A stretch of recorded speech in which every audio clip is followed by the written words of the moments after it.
Welcome to Module 10 in the Work That Makes Sense Suite. First, inertia and resistance, and then visual mini-systems and their amazing power to connect, align, and strengthen your operational landscape and your work culture. The Module 10 agenda begins with your associates learning and discussing the telling difference between inertia and resistance and helpful ways to handle both.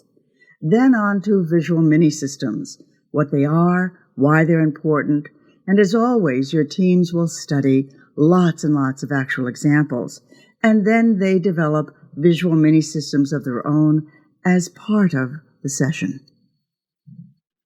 Our first teaching example provides a clear definition of the two types of inertia, which in the actual module is followed by a hands-on exercise in understanding both types, and then do the same for resistance.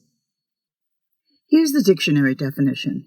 Inertia describes the tendency of a body, a thing, that is at rest to stay at rest unless it is acted upon by an outside force, or if it is moving to stay moving unless it is acted upon by an outside force. There are two types of inertia, resting inertia and moving inertia. Here's resting inertia, this masking tape just sitting there, not moving. It will remain that way until it is acted upon by something else, like this finger. Push the tape and it moves into the second type of inertia, moving inertia, and it will continue moving until something outside it stops it, like this wall. So the two types of inertia have meaning in terms of things, but also in terms of people. Let's look at that at work. Teaching Example 2 shares the final 6 of the 20 simple visual mini-systems in Module 10, invented by associates just like yours.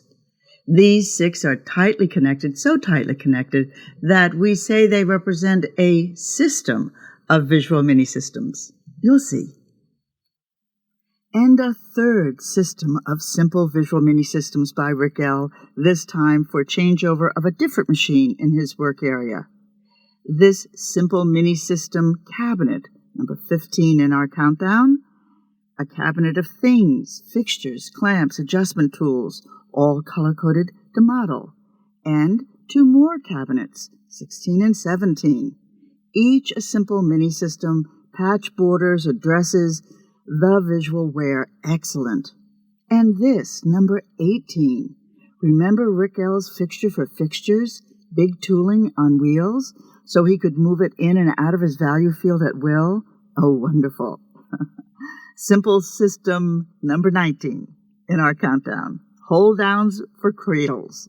And here we are in 20, gauges and other checking devices for changeover precision.